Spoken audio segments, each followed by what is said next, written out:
bienvenidos a una clase de neurofisiología. Uy, pateé la cámara, perdón. Vamos a volver a repasar todo porque por problemas técnicos no pudimos hacer el vivo, pero bueno. El tono es un estado de contracción parcial, pasiva y continua de los músculos. Este estado de semitensión es lo que determina la actividad postural y se produce gracias a un reflejo que tiene su integración en la médula espinal. Y aquí vamos a encontrar un nervio sensitivo o aferente,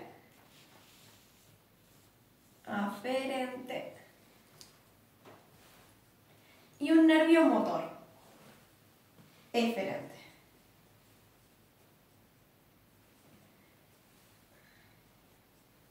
Este va a ser el que le lleve la información y este el que realice la acción.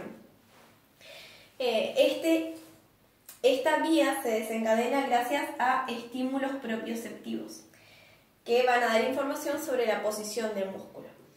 Y el principal desencadenante de este reflejo es la elongación pasiva, que va a producir el reflejo miotático. Aquí tenemos el uso neuromuscular, que va a ser el encargado de censar el estiramiento del músculo, y bueno, de él va a partir el nervio aferente, que va a ingresar por el asta posterior de la médula espinal, va a hacer sinapsis en el asta anterior de la médula espinal y va a volver al músculo. Cada músculo regula su propio tono y se dice que es una vía monosináptica porque hay una sola sinapsis a nivel del asta anterior de la médula espinal. Bien, paralelo a este sistema del uso neuromuscular, que lo voy a anotar acá, uso neuromuscular, tenemos al órgano tendinoso de Golgi, que yo les había comentado, uy, se me pegó todo, les había comentado que no es lo mismo que el aparato de Golgi que se encuentra en la célula, sino que este órgano de Golgi se encuentra en los tendones. Vamos a hacer un tendón acá, a nivel de su inserción con el músculo. Entonces acá tenemos el músculo, el tendón, y acá estaría el aparato, el órgano tendinoso de Golgi, que bueno, como les decía, es sensible también a los estiramientos. Pero a diferencia del uso neuromuscular, que va a facilitar el reflejo miotático, el aparato de Golgi lo va a inhibir. También están en juego otros centros, los centros superiores. Centros superiores, bien. Y los voy a escribir más acá porque no me da el bracito. Tenemos centros superiores facilitadores y centros superiores inhibidores. Dentro de los facilitadores, por ejemplo, tenemos el núcleo de Deiters. Tenemos también al neocerebelo y tenemos al pallidum. Bien, y dentro de los inhibidores tenemos, por ejemplo, al paleocerebelo, al locus niger y a la corteza. Bien, el tono resulta del equilibrio de estos participantes, digamos, de los facilitadores e inhibidores. Si predominan los facilitadores, va a haber hipertonía.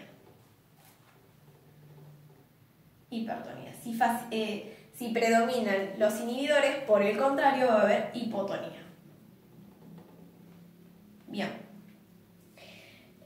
Un dato a destacar, por ejemplo, es que en la enfermedad de Parkinson está disminuida la dopamina en el locus niger y predominan las fibras estriopalidales sobre las nigroestriadas, entonces se produce un cuadro de hipertonía. Y por ejemplo, en la corteza cerebral, cuando hay lesión de la vía piramidal, en el área piramidal, al no tener esta inhibición va a haber hipertonía también. El locus niger actúa como inhibidor porque inhibe al pallidum, que es facilitador. Y ahora vamos a ver un poco de las alteraciones del tono. Vamos a borrar esto por acá. Ahí estamos. Y entre las alteraciones encontramos, por ejemplo, la hipotonía. Hipotonía, disminución del tono. Y esto se puede dar por afectación, por ejemplo, a nivel muscular, del sistema nervioso periférico o del sistema nervioso central. A nivel muscular encontramos todas las miopatías. Todo lo que afecta al músculo que no le permite cumplir su función va a producir hipotonía de causa muscular. A nivel del sistema nervioso periférico, bueno, tenemos las enfermedades que afectan justamente el sistema nervioso periférico. Por ejemplo, la enfermedad de Guillain-Barré. Esta enfermedad es desencadenada por un virus que, bueno, predispone, facilita que se generen autoanticuerpos. Estos anticuerpos atacan la vaina de mielina, es una enfermedad por lo tanto desmielinizante, y al no tener mielina se interrumpe la conexión nerviosa. Entonces el músculo ya no puede transmitir información. Y va generando una parálisis flácida, que es desde los miembros inferiores hacia arriba. Luego tenemos las afectaciones del sistema nervioso central, y acá, por ejemplo, me gustaría comentarles sobre la poliomielitis, que en un momento fue muy grave antes de que apareciera la vacuna porque producía justamente deformidades y, bueno, muchos problemas que en casos bastante raros podía producir la muerte. En general es asintomático, pero hay ocasiones en las que el virus entra por el torrente sanguíneo y afecta el asta anterior de la médula espinal. Y ahí, bueno, va produciendo hipotonía. Después tenemos otras amiatrofias y todo que afectan también la médula espinal y van a producir hipotonía. Entonces tenemos afectación a nivel muscular, afectación a nivel del sistema nervioso periférico y afectación a nivel del sistema nervioso central. Aparte de la hipotonía, tenemos enfermedades que producen atonía, que ya sería el caso extremo, donde hay flacidez extrema, no hay tono muscular, y está la hipertonía, en la que el tono se encuentra aumentado. Nombraba, por ejemplo, algunas como la enfermedad de Parkinson o lesión en la vía piramidal, pero hay otras causas que pueden producir hipertonía. Por ejemplo, la estricnina, la intoxicación por estricnina, por viuda negra, el tétanos, el peritonismo, todo causa hipertonía de los músculos. Y por último tenemos la distonía, que es una hipertonía con torsión. Y así estaríamos finalizando lo que es el tema del tono. Y vamos a pasar ahora, a trofismo. Me va a llevar unos segunditos despegar todo, pero... El trofismo es el estado de nutrición de un tejido. El trofismo muscular, por lo tanto, es el estado de nutrición del músculo. Y depende de varios factores. Por ejemplo, la irrigación, la inervación, el metabolismo y el movimiento. Cualquier enfermedad o estado que afecte alguna de estos criterios o de estas variantes que aseguran el trofismo van a producir alteraciones, como por ejemplo la atrofia muscular o la hipertrofia. Entonces, una enfermedad que afecte los vasos y que produzca isquemia y por lo tanto no le llegue suficiente flujo sanguíneo va a producir atrofia. Una denervación, una interrupción del flujo nervioso también va a llevar a atrofia, ya sea por una lesión o por un traumatismo o algo. Lo mismo con el metabolismo propio del músculo, que si se acumulan tóxicos se va a producir atrofia, y el movimiento. Esto es muy importante, porque por ejemplo, una persona que ha estado inmovilizada por mucho tiempo, supongamos por un accidente y tuvo que tener un yeso, cuando le retiren el yeso, ese músculo va a estar atrófico o va a tener menos trofismo que el contralateral, porque le faltó movilización. La atrofia, entonces, veíamos que puede ser de muchas causas. Se me viene ahora a la mente una enfermedad nerviosa que es la de Aron-Duchenne, que produce atrofia por problemas en la inervación. La hipertrofia puede ser también por causa fisiológica. Por ejemplo, en personas que hacen ejercicio repetido y sostenido, bueno, que van desarrollando musculatura. La atrofia es la disminución en cantidad y en tamaño de las fibras musculares, y en contraposición, la hipertrofia es el aumento en cantidad y en tamaño de las fibras musculares. Entonces las personas que hacen mucho ejercicio van generando aumento de sus fibras musculares, aumento de la masa muscular. Bien, es cortito trofismo. Pasamos a la postura. La postura es la relación de las articulaciones del cuerpo con respecto a la posición, bueno, de los miembros con el tronco y del tronco con los miembros. En otras palabras, es la posición del cuerpo con respecto al espacio que los rodea. La postura se determina y se mantiene mediante la coordinación de los diferentes músculos, mediante el tono muscular que vimos hace un ratito, que les comenté que determinaba la actividad postural, y mediante el equilibrio, que vamos a ver a continuación. Entonces, postura y equilibrio. En el equilibrio intervienen, a ver cuál iba primero, las aferencias vestibulares, las aferencias propioceptivas musculares y articulares, las aferencias visuales, pero no estarlo poniendo en chueco, y las aferencias de presorreceptores cutáneos. Ouch. Perdón. Bien, vamos a enfocarnos primero en las aferencias vestibulares. El aparato vestibular está situado en el peñasco del hueso temporal y va a estar formado primeramente, o sea, vamos a explicar primero en dónde está ubicado. Está ubicado acá, en el laberinto óseo. El laberinto óseo es justamente de hueso y consta del conducto semicircular, los conductos semicirculares y la cóclea. Dentro de este laberinto óseo, se encuentra el órgano funcional, que es el laberinto membranoso, que lo voy a poner acá. Entre el laberinto óseo y el laberinto membranoso circula la perilinfa, es decir, no están rozando, está en un líquido.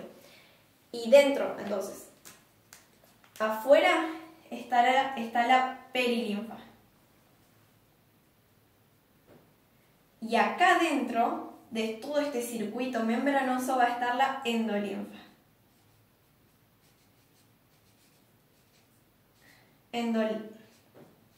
Le puse endolin, pero bueno, ahí va a estar la endolinfa. El laberinto membranoso está compuesto por los conductos semicirculares, dos cavidades que son el utrículo y el sáculo, y bueno, sería la parte que corresponde a la cóclea, al laberinto propiamente. Dijimos que ese era el utrículo, le vamos a poner nombre utrículo. Y este de acá es el sáculo. Dentro de estas cavidades, el utrículo y el sáculo, hay una zona de apenas será mayor de 2 milímetros que se llama mácula, que es esto que está acá. Y esto que está acá. Estas son las máculas. La mácula del utrículo es más horizontal y la mácula del sáculo es más vertical. Y estas máculas lo que van a determinar son las aceleraciones.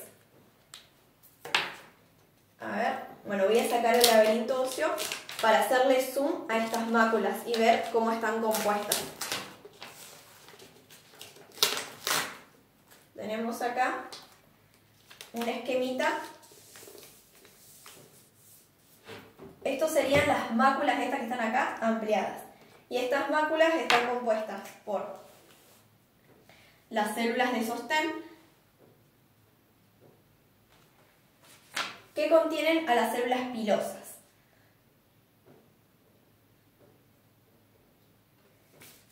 Estas células pilosas, no sé si se ve ahí bien, pero tienen justamente unos pelitos, unas cilias. Estas son las cilias, que están rodeadas de una sustancia gelatinosa, que es esta que está acá. Ahora la voy a señalar de este lado porque me queda poco espacio.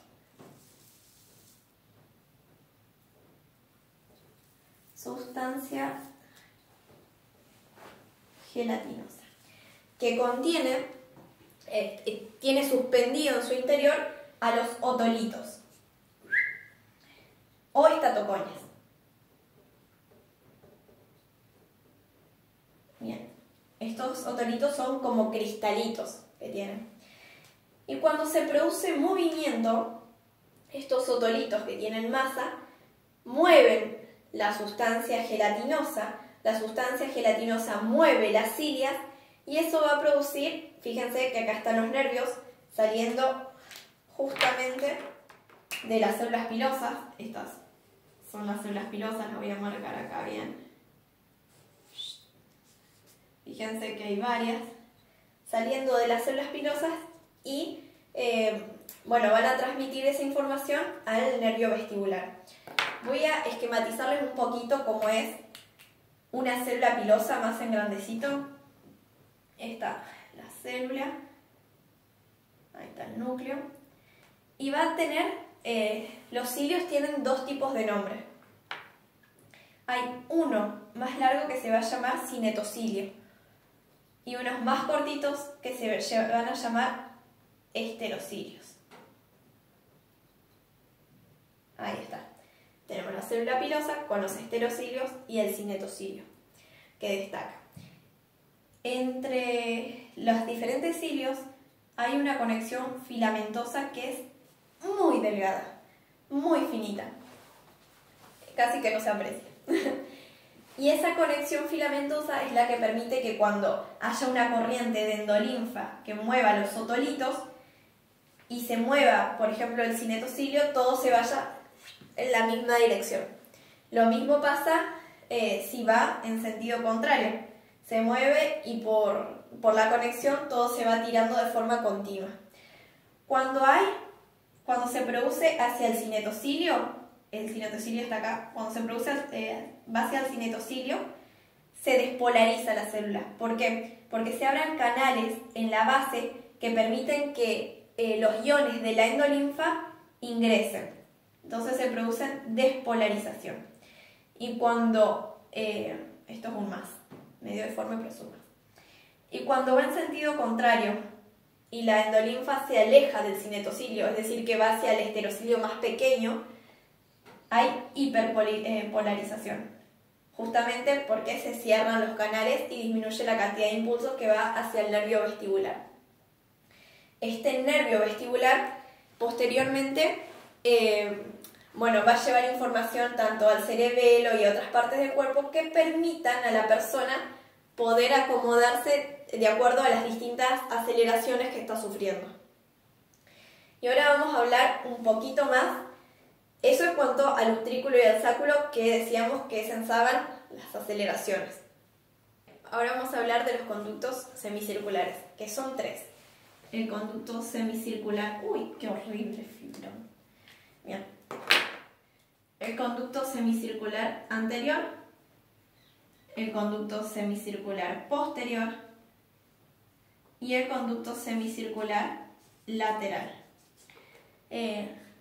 Estos tres están perpendiculares entre sí para tratar de abarcar todas las posiciones en el espacio y son los que se encargan de informar cuando la persona tiene movimientos angulares. Recordemos que el utrículo y sáculo eran cuando eran movimientos lineales y los conductos semicirculares cuando son movimientos angulares.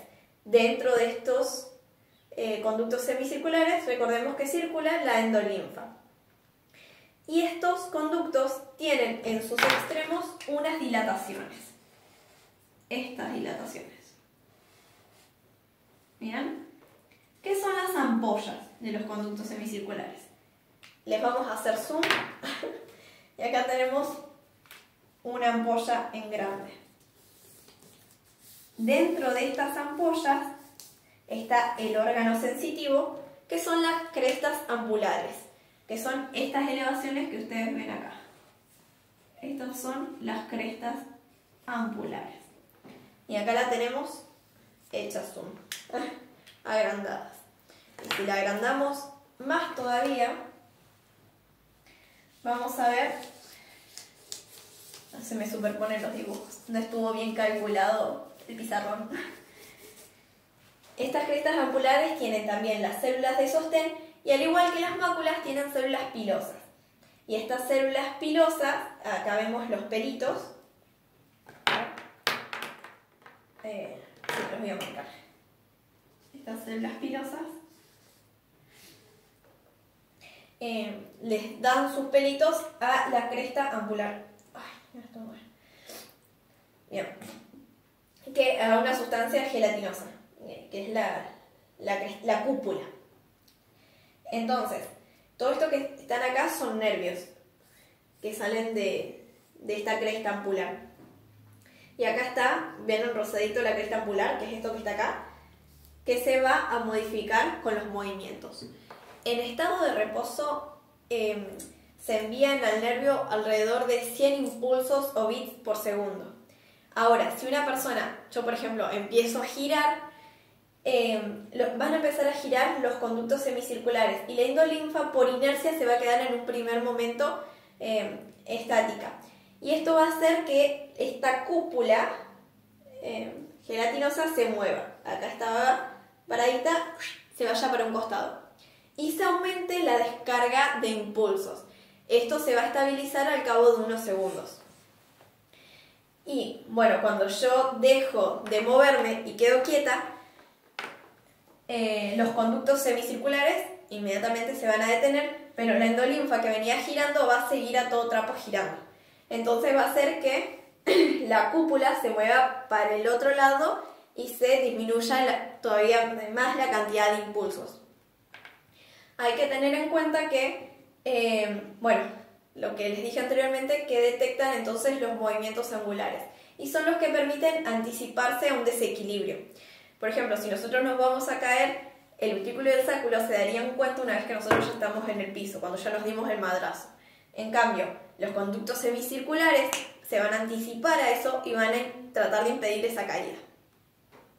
Y ahí tendríamos bueno, las aferencias vestibulares. Las aferencias son las aferencias propioceptivas musculares y articulares. El aparato vestibular indica sobre equilibrio o desequilibrio, pero solo de la cabeza. Entonces es necesario que otras aferencias del resto del cuerpo le indiquen al sistema nervioso central cómo realmente nosotros estamos ubicados. Por ejemplo, si yo inclino la cabeza, mi aparato vestibular le va a mandar la señal al sistema nervioso central de que estoy en desequilibrio, pero yo no estoy en desequilibrio. Entonces, físico. Entonces, las aferencias propioceptivas van a contrarrestar esta información diciéndole que estoy bien ubicada. Ahora, si yo me estoy cayendo, me estoy yendo de costado, tanto las aferencias vestibulares como las aferencias propioceptivas van a mandarle la misma información al sistema nervioso central. La chica se está por caer, se está cayendo. Bien, también tenemos la aferencia presorreceptores cutáneos, que es bueno, la presión que se sensa, por ejemplo, en los pies. Esto va a dar la información de que, a ver, yo estoy apoyada en ambos pies o estoy apoyada en un pie y dentro de ese pie estoy apoyada o haciendo peso sobre el talón o sobre la punta. Entonces se va a mandar información sobre la presión que estoy ejerciendo. Y por último, vamos a nombrar acá las aferencias visuales. Las aferencias visuales permiten mantener al cuerpo cierto nivel de equilibrio, incluso aunque faltaran las aferencias vestibulares y propioreceptoras. A medida que nosotros nos desplazamos, ya sea de forma lineal o giratoria, se van moviendo las imágenes de la retina y eso envía información al sistema del equilibrio. Una persona, por ejemplo, que tuviera agenesia bilateral del aparato vestibular, es decir, que no lo tuviera, o que tuviera algún problema propioceptivo, igualmente podría llegar a mantener cierto nivel de equilibrio gracias a la visión. Ahora, si se le apagara la luz o si cerrara los ojos, este nivel de equilibrio se perdería, esta ventaja se perdería. Lo mismo que si corriera muy rápido. esta fue la clase de fisio, espero que les haya sido medianamente clara y cualquier duda que tengan estamos a disposición para contestar, pueden escribirnos en los comentarios y bueno, nosotros vamos a estar